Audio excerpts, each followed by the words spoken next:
para sa mga beginners at mahilig mag-weld. Pakita ko lang sa inyo yung mga kailangan nyo guys. Yung mapapadali yung trabaho nyo tsaka hindi na magsakit yung ulo. Okay, yung mga kailangan nyo guys. Ito guys, syempre may welding machine kayo. Tsaka piliin nyo yung welding machine na medyo pang malakasan ng konti. Huwag yung mahina. Okay, meron ng mga portable ngayon. Piliin nyo yung magandang brand na alam yung matagal. Okay, tsaka syempre, mga rod, kailangan nyo to guys. Tsaka ito, kailangan nyo to. Okay? Ito kasi pagka mapapadali yung ano nyo pag weld, may hawakan na. May magnet na to eh. Syempre ito, kailangan nyo to guys. Steel square. Okay. Saka itong clamp na to, kailangan nyo. Kaya kailangan nyo bumili kayo ng F-clamp, huwag yung mga mahihina na clamp. Ito kasi talagang humihigpit siya. Okay? Siyempre, extension cord, kailangan nyo. Mahaba guys. Malaki yung wire, kailangan nyo yan. Ito, kailangan nyo guys. Flyer, ihanda nyo to. Kasi mainit. Minsan hindi nyo mahawakan. Kailangan nyo to. Ito, kailangan nyo to. Pambukas ng grinder. So, ang ginawa ko sa akin, dalawa ginagawa ko. Ayan. Kasi isa pang grinding. Yung isa pang putol. Ayan. Pag wala kayong cut-off, ayan, kailangan nyo yung maganda ng pamputol.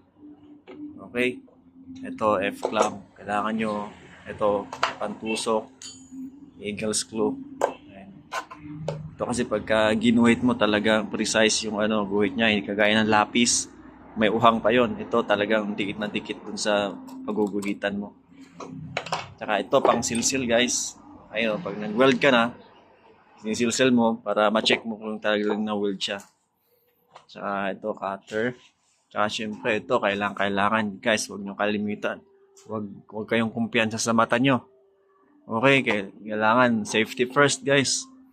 Huwag kayong gumaya sa iba na parang kampante na pag walang ganto. Pero at the end, pagsisisihan nyo guys, ang laki ng diferensya pag wala kang safety guys. Yung mata mo mangangati, gano'n. Tapos yung usok ng weld talagang nakakasira yun sa mata tsaka yun sa ilong. Dumidiretso yun. Kahit paano ito napoprotektahan. Hindi naman siya talagang totally 100% pero at least, di ba?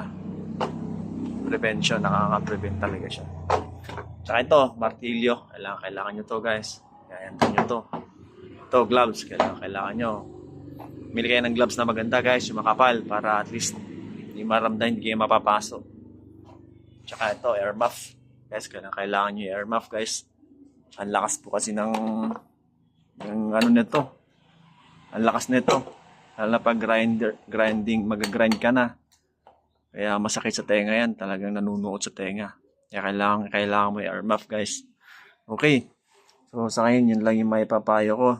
Pagka DIYers kayo, ay ito mga kailangan nyo gamit. Masarap mag-weld guys. Skills kasi to eh.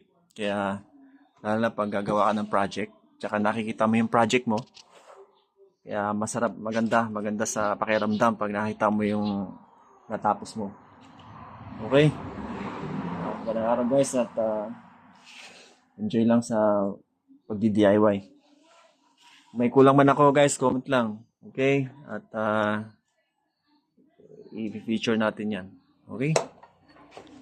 Alright, salamat at magandang araw po sa inyo lahat.